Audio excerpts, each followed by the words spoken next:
and today I am going to take your new chapter, statistics. Before going to solve some questions, let's take some basic knowledge of statistics.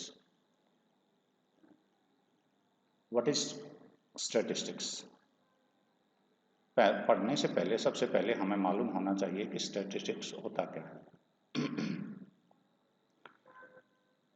By definition, the subject which deals with the collection, presentation, analysis of data, as well as drawing of meaningful conclusions from the data. Data collection, उसका presentation, उससे उसको analysis करना, एक तरह से उसमें गुण दोष छांटना और उससे यूजफुल तरीके से कोई कंक्लूजन निकालना. हम अपने लाइफ में उसका यूज कैसे करें, क्या बेनिफिट्स होंगे, ये सारी चीजें स्टैटिस्टिक्स सब्जेक्ट के अंदर आती हैं. Collection of data. What do you mean by collection of data? This is collection of data. Let's take a situation in which your teacher gives some assignment to your friends. The teacher advises them to get information about height of 20 students of your class. आपकी ही कक्षा के 20 students की height मापने के लिए आपके teacher दो बच्चों को ए और बी को आदेश देते हैं. Number of absentees in each day in your class for a month. एक महीने तक उनकी अब्सेंट, कौन बच्चा कितने दिन अब्सेंट था, ये इंफॉर्मेशन निकालने के लिए देते हैं. Number of members in families of your classmates. अपने क्लासमेट्स के फैमिली में कितने मेंबर्स हैं, ये सूचना एकत्र करने के लिए बोला जाता है. हाइट ऑफ 15 प्लांट्स इन और अराउंड योर स्कूल. आपके स्कूल के आसपास 15 पेड़ों की हाइट मापना. ये सूचनाएं एकत्रित करने के लिए बच्चे अपने पेन पेंसिल लेते हैं और कुछ डेटा इकट्ठा करते हैं. जो आपकी इंफॉर्मेशंस हैं, जो इंफॉर्मेशन इकट्ठी करनी है,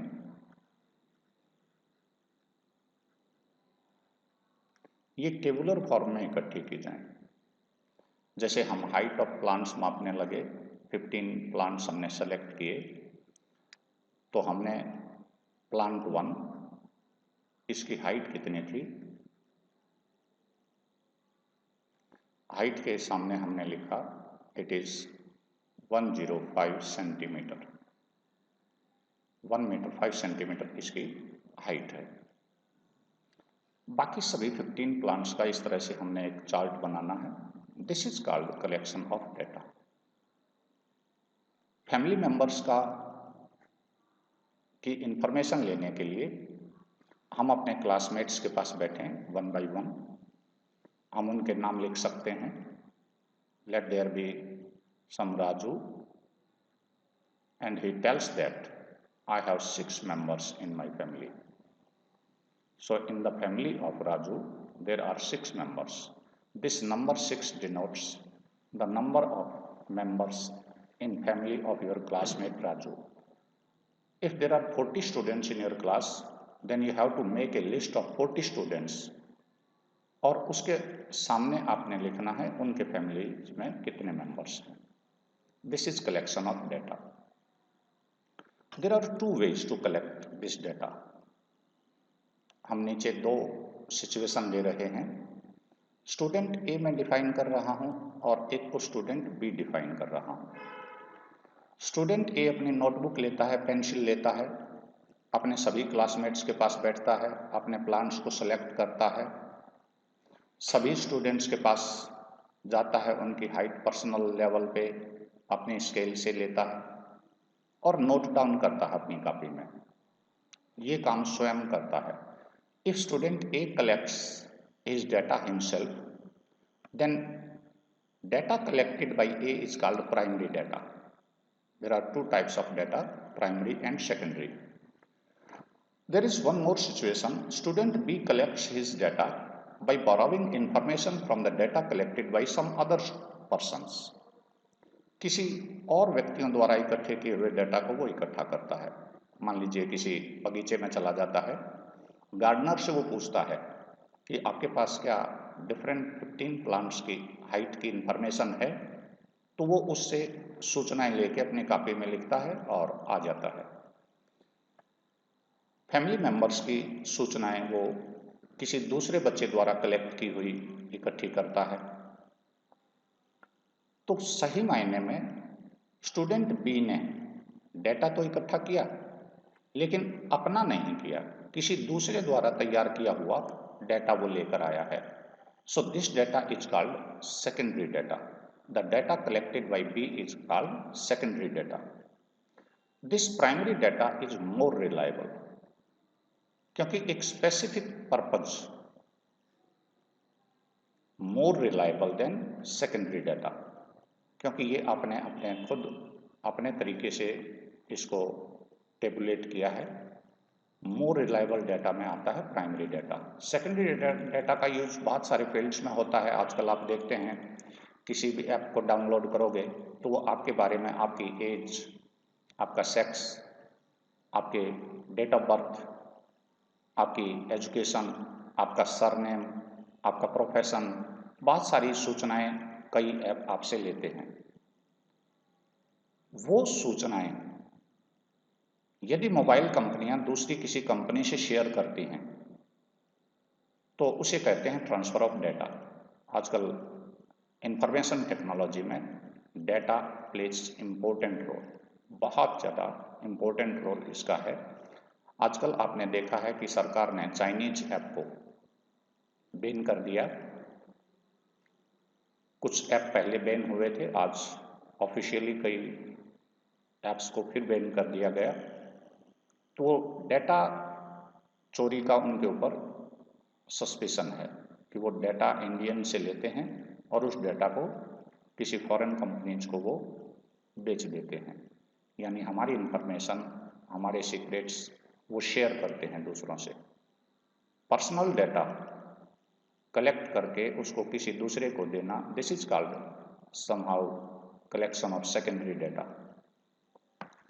सो इस तरह के ये डेटा वगैरह जो हम इकट्ठा करते हैं, पर्सनल लेवल पे इकट्ठा करेंगे तो प्राइमरी डेटा है, मोर रिलायबल है। सेकेंडरी डेटा किसी दूसरी कंपनी से, किसी दूसरे पर्सन द्वारा किया हुआ हम ले लेते हैं। Now let's come to presentation of data. Collection of data हम पढ़ चुके हैं, अब हम आएंगे प्रेजेंटेशन ऑफ डेटा। जब प्रेजेंटेशन ऑफ डेटा में हम आते हैं तो हमें कुछ चीज़ें बहुत सावधानी से देखना होगा। प्रेजेंटेशन मीन्स, एक तरह से आपने देखा होगा कई होटल्स वगैरह के शेफ खाना बनाते हैं और परोसने का तरीका अलग होता है। उसको वो बड़ा डेकोरेट करते हैं प्लेट्स वगैरह में और डेकोरेटेड तरीके से अपने कस्टमर्स को देते हैं। This is called presentation. Presentation आपने क्लास में भी दिए होंगे, दूसरे साथियों को प्रेजेंटेशन देते हुए देखा होगा। सो प्रेजेंटेशन ऑफ डेटा, जब हम रॉ डेटा को इकट्ठा करते हैं, कलेक्ट करते हैं, तो वो डेटा इंफॉर्मेशन पूरी डिलीवर नहीं कर सकता तेजी से। अभी हम एक एग्जांपल ले रहे हैं, this is an example. Consider the marks obtained by 10 students in a mathematics test as given below. हम देखते हैं कि हमारे 10 स्टूडेंट्स के किसी टेस्ट में लिए हुए मार्क्स को हम यहाँ दे रहे हैं। One student scores 55, others 36, 95, 73, 60, 42, 25, 78, 75 and 62. This is written marks of 10 students without any order. So this type of data is called raw data. Once you go to collect data from your friends, you are writing down it without keeping in mind whether these marks are less, these are high, these are average। इस तरह के marks differentiation आप वहाँ नहीं करते। अभी इसी data को यदि हम दूसरी तरह से कहीं रिप्रेजेंट करना चाहें तो वो हमें काफ़ी सूचनाएं देता है। ये जो टेबल है ये हमें कई सूचनाएं नहीं दे पा रही। जब हम इसको प्रेजेंट कर देंगे, अरेंज कर देंगे, किसी अपने अरेंजमेंट में हम इसे अरेंज कर रहे हैं, अब हम इसका अरेंजमेंट करें।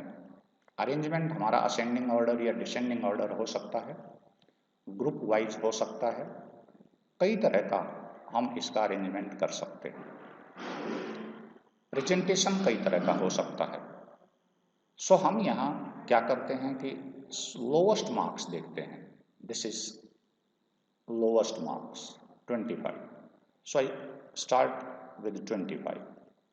25 से बड़ी कोई संख्या हम ढूंढना चाहते हैं, 26 को तलाश करते हैं, नहीं है, 27, 6, 8, 9, 30, 31, 32, तो हम जाके देखते हैं कि इससे बड़ी संख्या यहाँ 36 आती है, दूसरे नंबर पर लिखी। We are arranging it in ascending order, increasing order में हमने इसको अरेंज कर लिया।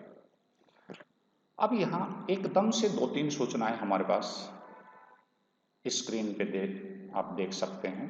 लोएस्ट मार्क्स किसी बच्चे ने लिए वो 25 थे और हाईएस्ट मार्क्स उन 10 स्टूडेंट्स में लिए वो 95 थे।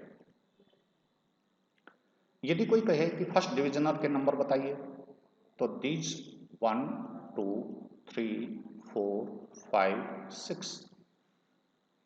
6 students got first division, 60 or above them, more than 60 marks or more than 60 marks has been scored by 6 students. So I can say our result is satisfactory. Second division की हम बात करें, there is only 1. Third division की हम बात करें, there are only 2. Failures की बात करें out of 100, तो this is a student who has been failed, जो पास नहीं हुआ। So out of 10, 9 students passed the examination. 2 students with third division, 1 student with second division, and 6 students with first division, and these 3 have scored merit. Or more than 90, 1 student is there. More than 70, 3 students are there. 3 students, more than 70 or 4, sorry. More than 70, 1, 2, 3, 4. तो इस तरह की सूचनाएं हम इसको arrangement के बाद ज़्यादा तेजी से निकाल सकते हैं। निकाल यहाँ भी सकते थे, but it will take time. उसमें हमें इंफॉर्मेशन लेने के लिए थोड़ा सा समय लगाना पड़ता। So once we arrange them in ascending order और descending order, we can draw our conclusions quickly. हम तेजी से अपने जवाब दे सकते हैं। यही अरेंजमेंट का फायदा है। इट मेक्स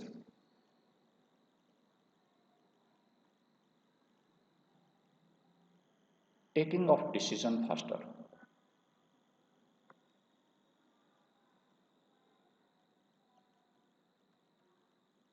डिसीजन फास्टर, ये बेनिफिट है अरेंजमेंट के बाद। So let's come to next point. After we have arranged this data in increasing order or decreasing order, we can find out one more term, that is range of data. इसे हम कहते हैं range of data.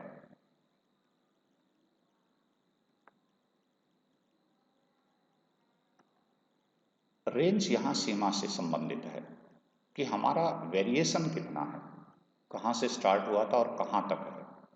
So highest marks scored by a student were 95 and lowest marks was 25.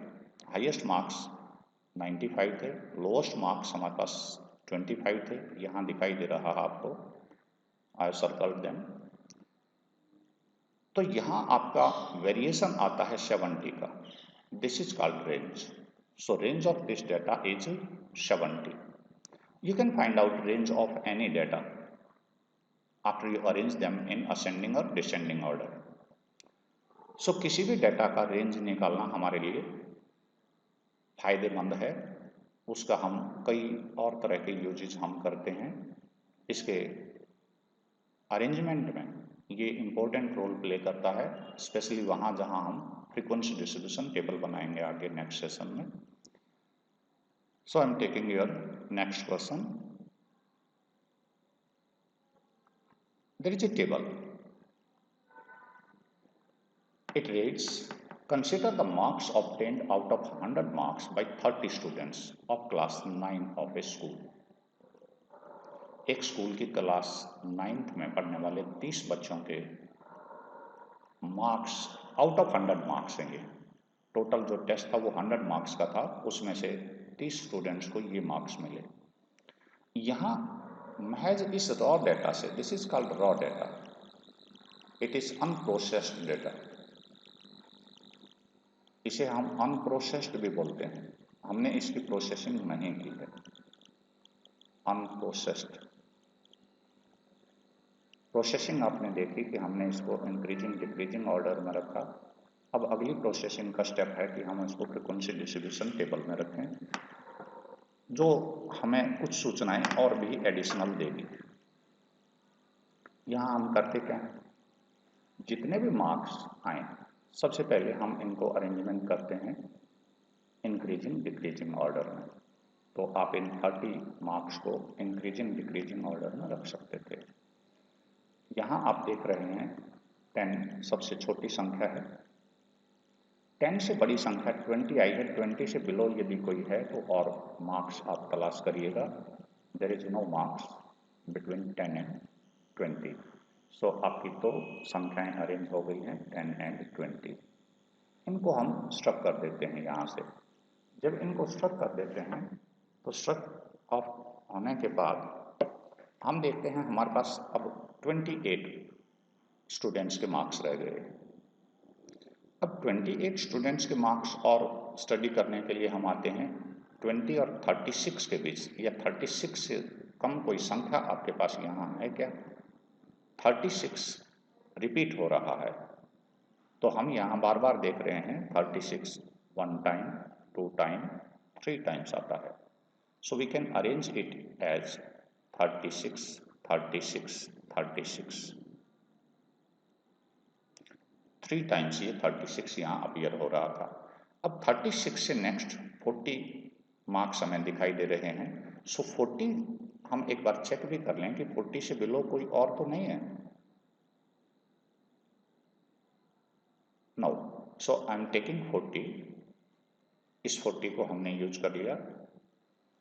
फिर next 40, ये एक और number है, 40 को हमने फिर अरेंज किया। फिर एक और 40 यहाँ है, इसको भी हमने यहाँ लिखा। स्ट्रक ऑफ करने से आपको फायदा रहेगा कि आप किन किन को अरेंज करना चाह रहे हैं, वो आपके लिए यहाँ है। अब 40 आपके पास और नहीं है। Let's come to 50। 50 में आ रहा हूं तो 40 से आगे 50 देखने से पहले मैं ये देखूंगा कि 40 और 50 के बीच तो कोई मार्क्स और नहीं है। There is no other mark, so I am taking 50 now.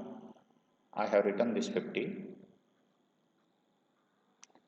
और कोई 50 है तो उसे भी शामिल कर लीजिएगा।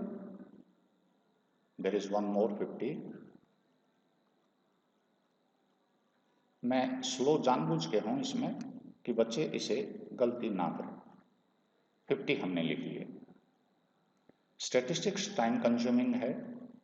50 से बड़ी संख्या हम देखते हैं 56 है। 56 मैं कंफर्म नहीं हूं अभी, क्योंकि हो सकता है आगे आने वाले डेटा में 56 से भी लो वैल्यू हो जाए। So I am checking for 56।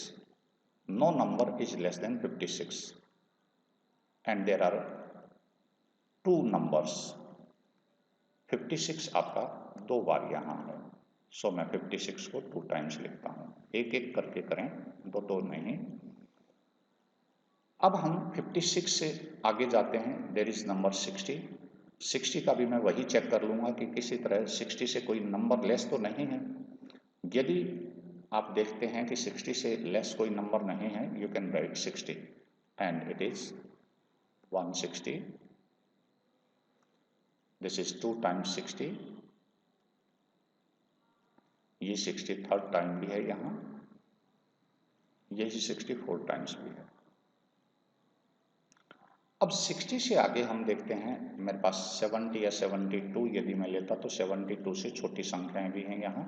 मैं चेक कर लेता हूँ अपनी लेफ्ट आउट नंबर्स में कि कहीं 70 से छोटी कोई संख्या तो और नहीं है, नहीं है। सो आई एम टेकिंग 70 हियर, 70, इसको हम स्ट्रक ऑफ कर देते हैं। फिर 70 लिखता हूँ, इसको भी स्ट्रक ऑफ कर देते हैं। फिर एक 70 और लिखता हूँ, इसे भी स्ट्रक ऑफ कर देते हैं। ये भी 70 आपके पास और है। अब once I struck off 70, I'm going for higher value. It's 72. Is there any more 72 here? No. You have to make it conform. Before going to next number, you have to ensure that we have entered all 72s here. So after taking 72, I'm taking 80. Is there any more number less than 80? No. So I'm taking 80 here. अब 80 आप use कर चुके, there are more numbers, 88, 88 two times हमारे पास है। So enter 88 two times here. After taking 88, I am going with 92। There are only 4 numbers left. 92 3 times है, 92, 92, 92, and I'm going to struck all these 3 numbers. I'm left with only 95. Now one more important thing is for you. There were 30 numbers. Can I count 1, 2, 3, 4, 5, 6, 7, 8, 9, 10, 11, 12, 13, 14, 15, 16, 17, 18, 19, 20, 21, 22, 23, 24, 25, 26, 27, 28, 29, and this is 30. So in a sense, we are correct in our arrangement. Now we have to make a frequency distribution table. This table will provide you some more information. I am taking 10. Write 10 in numbers. Marks में आप 10 को लिखेंगे। इसका repetition एक बार है। Repetition यहाँ frequency बोला जाएगा। तो हमने 10 के सामने उसकी फ्रीक्वेंसी लिखी, number of students, the frequency. 10 marks लेने वाला एक बच्चा था, I have entered 1 here. 20 marks लेने वाला भी एक बच्चा है, I have entered 1 here. 36, now count these 36, there are 3 numbers, I have written 3 here. Take 40. How many numbers are there? 4 times. 40 occurs 4 times. So 40 occurs 4 times. 50 occurs 3 times. 50 occurs 3 times. 56 occurs 2 times. 60 occurs 4 times here. 70 occurs 4 times again. सामने आपको लिखने हैं ये आपको लिखना है। 72 occurs only 1 times. 80 only once. 88 twice, 2 times है। 92 is 3 times. 92 is 3 times here, and 95 is once. In this way, we have entered all these values. These are your marks. ये आपके मार्क्स हैं। अब यहाँ हमने 60 यहाँ 4 बार लिखा हुआ है, तो हमने 60 के सामने बताया कि 60 occurs 4 times in this table. This is called frequency. This 4 is called frequency. The sum of these frequencies should be equal to number of students here. यदि आपका ये सम 30 से मोर देन और 30 से लेस देन आता है तो आप इनकरेक्ट हैं, आप गलत हैं। तो आपको करेक्शन इंश्योर करनी है तो फ्रीक्वेंसी का सम करके जरूर देखें। It must be equal to number of students given in the table. Then you are correct. Now we have made a frequency distribution table. इसको हम क्या नाम देंगे? ये है हमारे पास frequency distribution table. Frequency distribution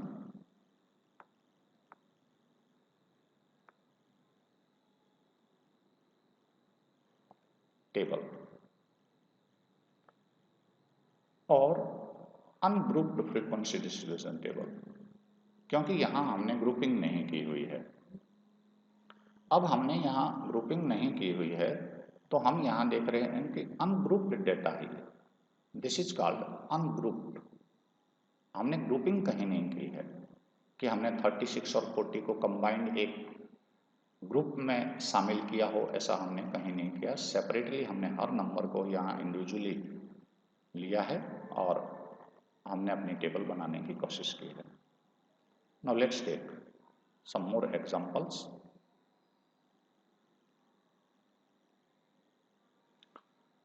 This is one more frequency distribution table here. You have to prepare it. 100 plants each were planted in 100 schools during one Mahotsav. After 1 month, the number of plants that survived were recorded as 100 plants were given to each school to plant, and all these 100 schools planted the trees, 100 in number. But number of plants that survived in school number 1 is 95. 5 plants were found dead after a week or a month, after 1 month. एक month के बाद 5 plants dead थे, 95 survive कर रहे थे। तो अब हम देख रहे हैं यहां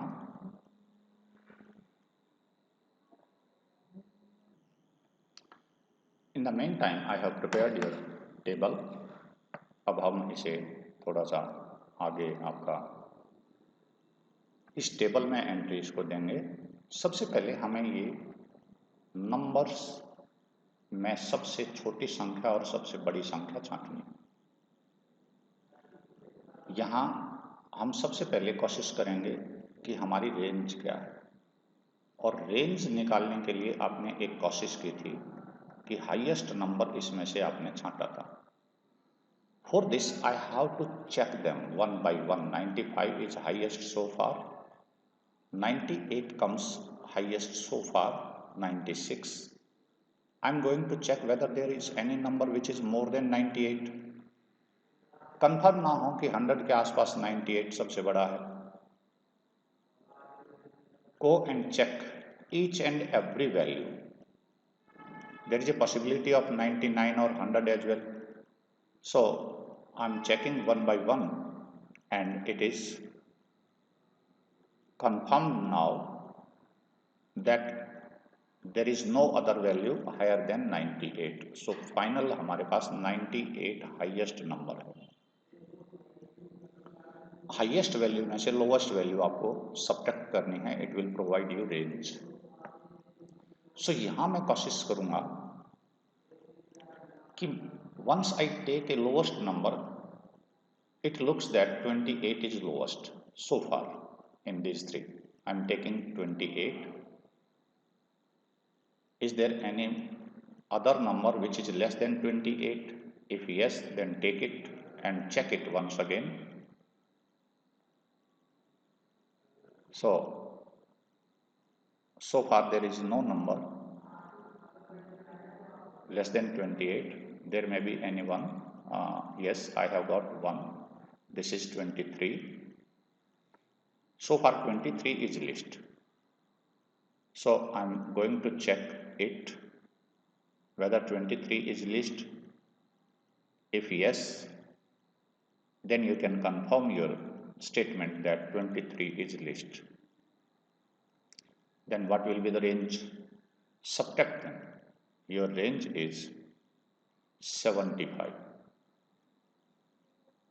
It varies up to a number 75. तो यहां हम अब क्या करना चाहें? अब आपके पास दो तरह की टेबल फॉर्मेशन की स्थितियां हैं। यहां हम करें number of plants, number of plants, यहां हम टैली मार्क्स लगाएंगे। टैली मार्क्स लगाने का अभी मैं आपको तरीका भी बताऊंगा, और 8th क्लास में आपने टैली मार्क्स लगाए भी हैं। और यहां है फ्रीक्वेंसी।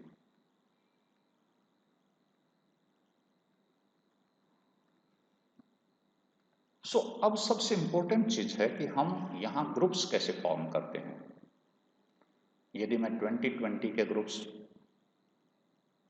यहां फॉर्म करता हूं तो 20 to 40 हमारा एक हो जाएगा, 40 to 60, 60 to 80, 80 to 100। We get only 4 classes here। ये क्लास इंटरवल्स हमें मिलेंगे सिर्फ 4।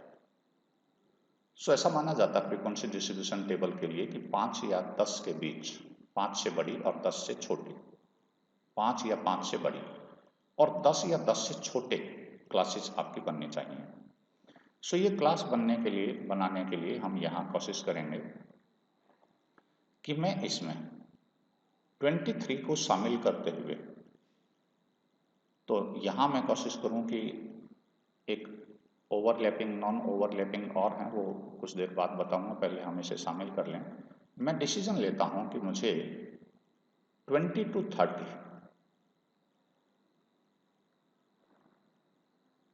30 to 40, 40 to 50, 50 to 60, 60 to 70, 70 to 80, 80 to 90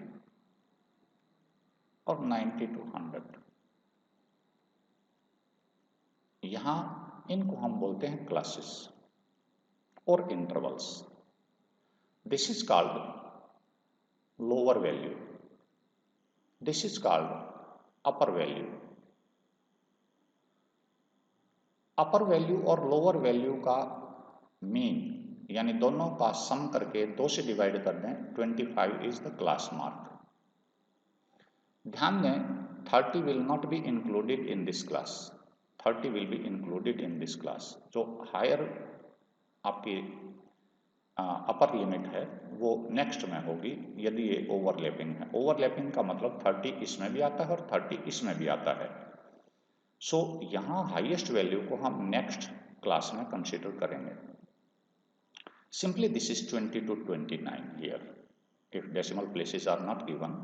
तो यहाँ इस टेबल में हम देखते हैं कि 20 शामिल करके 29 तक 10 नंबर्स हो जाते हैं। हम 10 इसमें शामिल करेंगे, 10 इसमें।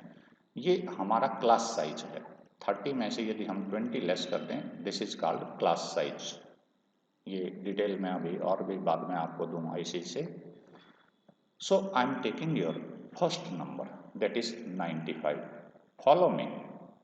मैं जिस तरह से काम कर रहा हूं उसी तरह से यदि आप काम करेंगे तो गलतियां कम होंगी। अक्सर ज़्यादातर बच्चे क्या करते हैं कि एक मुश्त 20 से 30 के बीच में संख्याएं गिनने लगते हैं और टैली मार्क्स लगा देते हैं यहाँ वैसे ही, और फिर फ्रीक्वेंसी लिख देते हैं। पहले बल्कि वो ये करते हैं कि 20 और 30 के बीच के नंबर्स यहाँ वैसे गिन लो और यहाँ फ्रीक्वेंसी सीधी लिखो। टाइम सेविंग वो प्रैक्टिस अपनाते हैं तो वो मत करिएगा। टाइम कंज्यूमिंग प्रैक्टिस आप यूज करें शुरुआत में जब आप सीख रहे हैं। स्टैटिस्टिकल अप्रोच ये कहती है कि 95 को स्ट्रक करके यहाँ एंट्री करें। 95 इस क्लास में आएगा, so mark 1 tally mark here. 67 will come in this class, so you have to mark 1 more. 28 will come in this class first. 32 को भी मार्क करिए। 65 मैं कभी भी 2 यूज नहीं करूंगा, 65 आप क्लास में ले आइए, 65 को फिर ले आइए। 69 को आप इसी क्लास के अंदर लाएं। 33 30 to 40 में आएगा। 98 90 to 100 में एंट्री आप करेंगे। 96 भी एंट्री यहीं होगी। अब मैं कुछ देर आपसे बातें करने के लिए यदि रुक भी जाऊं तो मैं भूलूंगा नहीं कि हम कहाँ क्या कर रहे थे। ये सूचनाएं मुझे, यदि मैं ये काम कल के ऊपर भी छोड़ दूं कि आज ये वीडियोस बनाना बंद करके कल यदि ये वीडियो बनाने शुरू करूं, तो मुझे ये पता लगेगा कि I have entered 96 up to 96, then I have to start with 76। Otherwise हमारा माइंड इतना इंस्टेंट मेमोरी लॉस करता है कई बार कि आपने अपने पेरेंट्स को कई बार देखा होगा, नोट गिनते गिनते यदि आप बीच में उनसे कोई प्रश्न पूछ लेते हैं तो वो एकदम से आपके ऊपर गुस्सा हो जाते हैं कि भुला दिया मैं कितने गिन चुका था। यानी ठीक जस्ट 1 सेकेंड या फ्रैक्शन ऑफ सेकेंड पहले की गई काउंटिंग आपके पेरेंट्स को या आपको या मुझे याद नहीं रहती और हम फिर शुरुआत से गिनना शुरू कर देते हैं। This is most common in human beings. So आप भी इसको ऐसा करें कि अपना इस तरह की जो मेमोरी लॉस है, इंस्टेंट मेमोरी लॉस उसे बोलते हैं कुछ समय के लिए, कि हम पिछली एक्टिविटी दूसरी याद करते ही पिछली भूल जाते हैं एकदम से। बार बार बच्चे, आपके पेरेंट्स या आपके दादा दादी आपसे कई बार पूछते होंगे मैं क्या बात कर रहा था, मैं क्या कर रहा था। वो खुद ये भूल जाते हैं कि आप अब से 2 मिनट पहले, 1 सेकेंड पहले, 10 सेकेंड पहले वो किस बात को शुरुआत कर रहे थे, क्योंकि बीच में डिस्टर्बेंस आ गया किसी तरह का, और डिस्टर्बेंस होते ही आपका माइंड दूसरी तरफ चला गया और ये इंस्टेंट लॉस आप कई बार देखते हैं। सो आपकी स्टैटिस्टिकल अप्रोच में इंस्टेंट लॉस नहीं होना चाहिए, अदरवाइज एक डेटा की एंट्री भी आपके सारे गेम को स्पॉइल कर देगी। So I am starting with 76 once again. मैंने टाइम लिया है ये सिर्फ ये दिखाने के लिए कि देखो मेमोरी लॉस नहीं किया हमने। 42 को हम यहाँ एंट्री करेंगे, 32 को हम 3240 में एंट्री करके आएंगे, 38 को वहीं उसी में 3240 में एंटर करेंगे, 41 टू 42 42 50 फिर 40 है, मैंने बताया था 40 दो जगह दिखाई देगा, एक यहाँ और एक यहाँ। आपको यहाँ नहीं बल्कि इस क्लास इंटरवल में इसको एंटर करना। There is one more 40, I am taking one more 69, 60 to 70 में आ जाइए। अब यहाँ हम क्रॉस डालेंगे, टैली मार्क्स में आपने देखा ना कि 5वां नंबर काउंट किया जाएगा। So I am crossing it, we read it as 5, 95, 95 यहाँ एंट्री करिए, 92 सेम ग्रुप में आ जाएंगे, यहाँ क्रॉस डाल दीजिएगा, 75 को आप यहाँ 83। एक प्रोसेस पूरा देख लें, ये टाइम कंज्यूमिंग जरूरी है लेकिन इसमें बहुत सारी सावधानियां आप साथ साथ यूज करेंगे। 83 आप 80 टू 90 में, 85 इसी सेम ग्रुप में, 62 you can enter in 60 to 70, 37 30 to 40 में आ जाइए, अब ये भी 5 हो चुके, 65 63 सेम ग्रुप, 42 50 में आ जाइए, 5 का ग्रुप यहाँ भी पूरा हो चुका, 89 80 टू 90 में आ जाइए, 65 यहाँ 73 70 टू 80 में आ जाइए, 81 80 टू 90 में 5 का पेयर पूरा, 49 40 टू 50, 52 50 टू 60, 64 60 टू 70 में डालिए, यहाँ 5 का एक पेयर और पूरा हो गया, 76। अब मैं कुछ देर के लिए फिर आपसे बातें करने लगूं तो अब ये प्रूव हो जाएगा कि हम इंस्टेंट मेमोरी लॉस के यहाँ शिकार नहीं होंगे। So I am going, time is important for me in with this video, so I am taking it fast. 83 92 93 68 52 79 81 83, 59, 82, 75, 82, 86, 90, 90 यहाँ नहीं, यहाँ एंटर करिए, 44, 62, 31, 36, 38, सेम ग्रुप चल रहा है, 42, 42 50 में, 39, 32 40 में, 83, 82 90 में, 87,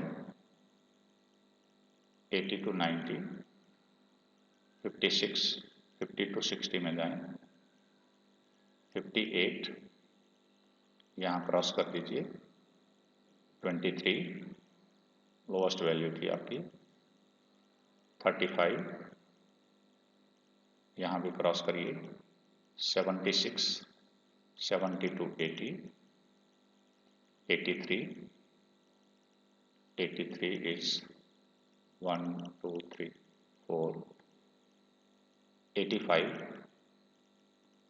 सेम ग्रुप में एक पेयर और पूरा हो गया 5 का, 30 यहाँ एंटर करेंगे, यहाँ सावधानी बरतें, 30 यहाँ एंटर ना करें, 68, 69 सेम ग्रुप रहेगा, 83, 86, 43, 45, 5 का पेयर यहाँ और पूरा हो गया, 39, 83, 75, 66, 83, 92, 75, 89, 66, 91, 27, 88, 89, 93, 42, 53, 69, 90 इस ग्रुप में आएगा, 55, 66, 49, 52, 83, 34 and 36.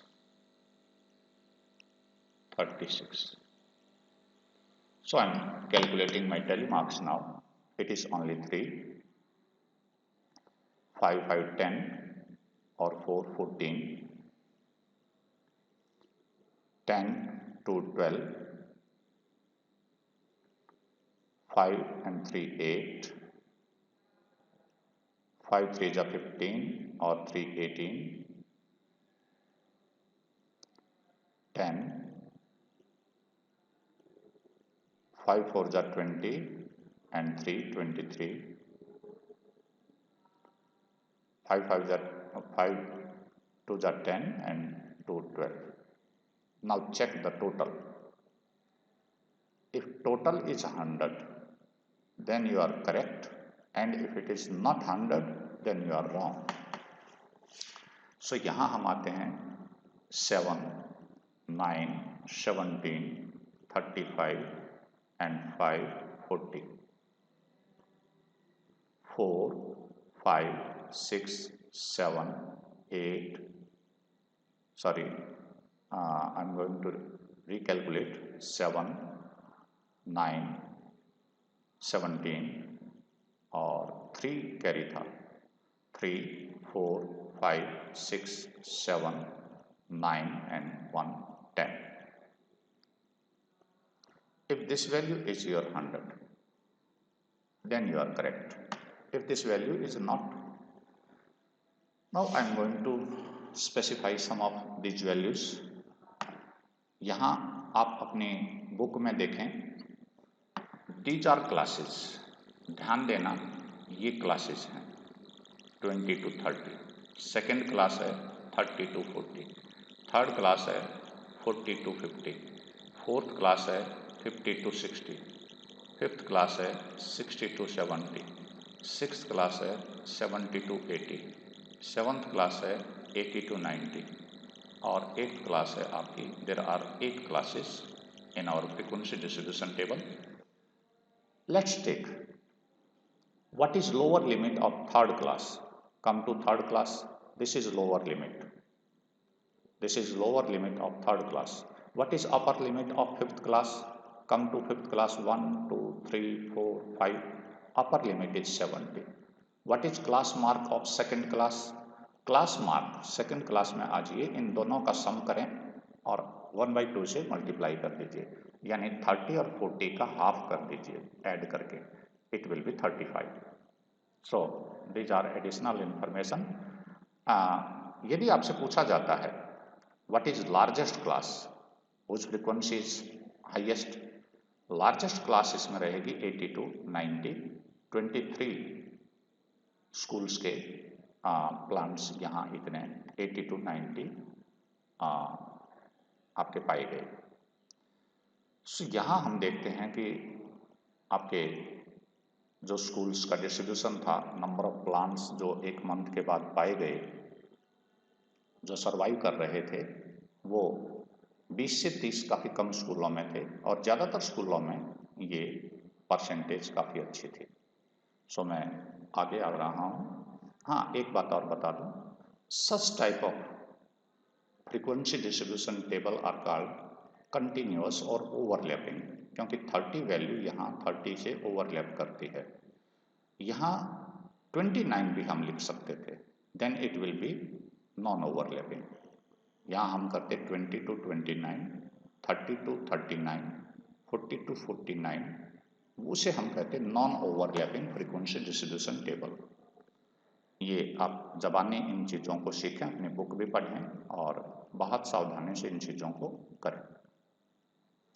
हो सकता है पीछे फ्रीक्वेंसी डिस्ट्रीब्यूशन टेबल बनाने के बाद फिर आपसे कुछ क्वेश्चंस पूछे जाते हैं, वो भी फॉलो अप आपको करने होते हैं. ऐसा नहीं कि बस अपने फ्रीक्वेंसी डिस्ट्रीब्यूशन टेबल बनाइए और आप चले. The height of 50 students measured to be nearest centimetre have been found to be as follows. 50 students की आपको हाइट मिली है. यहाँ आपको एक फायदा और लगेगा. Represent the data given above by a grouped frequency distribution table, taking the class intervals as 160 to 165, 165 to 170, etc. अब आपको ये रेंज वगैरह निकालना और ये देखना कि हम कितना बड़ा ग्रुप लें, वो आपके लिए समस्याएं यहाँ कम कर दी गई हैं. So let's take one more frequency distribution table. I am preparing your frequency distribution table once again. मैं एक फ्रीक्वेंसी डिस्ट्रीब्यूशन टेबल का फॉर्मेट आपके लिए बना लूँ. उसी तरह से आप यहाँ क्लासेस लिखेंगे. यहाँ आपने टेलीमार्क्स यूज करना है, ये कॉलम, और यहाँ पर आप इनकी हेडिंग डालिए, कौन सा कॉलम में आप क्या एंट्री कर रहे हैं. सो यहाँ जब हम अपने वैल्यूज लेंगे, यहाँ है हाइट ऑफ 150 स्टूडेंट्स मेजर्ड, तो यहाँ हम लेंगे height in centimetre. Height in centimetre. Telemarks ले रहे हैं इस कॉलम में, और यहां हमारे पास होगी फ्रीक्वेंसी।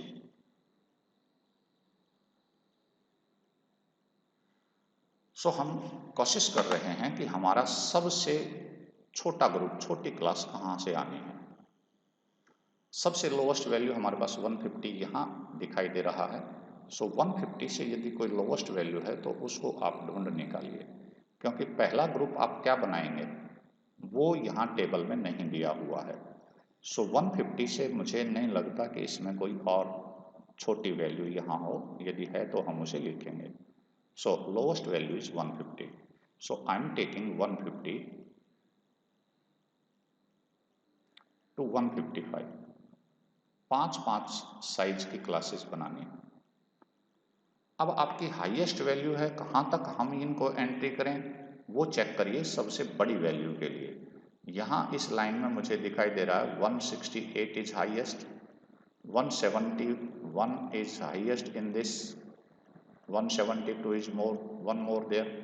172 से हम आगे आते हैं, 172 से हाईएस्ट यहाँ इस लाइन में नहीं है, 173 भी मिला है। 173 को हम फिर चेक करते हैं, दिस इज 173। सो यहाँ हम 150 से 155, 155 से 160, 162, 165, 165 to 170 and 170 to 175 as highest value is 173। यदि आप यहाँ गलत रहते हैं तो फिर आप ये अननेसेसरी भरते जाते हैं। यदि आपने छोटी यहाँ से क्लास बनानी स्टार्ट कर दी तो कुछ एंट्रीज ऐसी आएंगी जो और भी छोटी क्लासेस आपको फॉर्म करनी पड़ेंगी। That's why it is important find lowest value of the data and highest value of the data। ये आपको एंश्योर करेगा कि आप अपनी क्लासेस कहाँ से बनाना स्टार्ट करें और कौन सी आपकी लास्ट क्लास बनेगी। So I am going to enter this as fast as possible। 161 you can enter here, 150 in first, 154 is in first, 165 is in fourth। 165 यहाँ एंटर नहीं करेंगे, यहाँ करेंगे। 168, 161, 154, 162, 150। सेम प्रैक्टिस आप भी करें। This is 150, 151, 162, 164, 171, 165, 158, 154, 156, 172, 160, 160 is there, not here, 170 यहाँ नहीं, 153, 159 सेकंड में चला जाएगा, 161 थर्ड में, 170 here in last, 162। अब मैं यहाँ कुछ देर वही बात ब्रेक ले लेता हूँ कि मेमोरी लॉस वाली बात आपकी ना हो। Last entry I have entered 162। Now I can take it to the next day and I can start my work from here। So I'm restarting it once again। It is 165, enter 165 here, not here। 166 is in the same group, 168 is also here, 165 is again here, 164, 154, 152, 153, यहाँ भी group पूरा हुआ, 156, 158, 162, 160, 161 same group है, 173 last group है, pair पूरा हो गया, 166, 161, 159, 162, 167, 168, दूसरा पेयर यहाँ पूरा हो गया, 159, 158 सेम ग्रुप है, 153 फर्स्ट ग्रुप है, 154, 159 second group. So what is frequency? 12. What is frequency here? 9. What is frequency here? 14. What is the frequency here? 10. And what is this? 5. So check the total. I am taking total here. Total हमारे पास value होगी, that should be 50. इनका grand total 50 होना चाहिए, otherwise आप गलत हैं. 11, 15, 20, 2, 3, 4, 5. You are right. So you have to prepare these frequency distribution table repeatedly.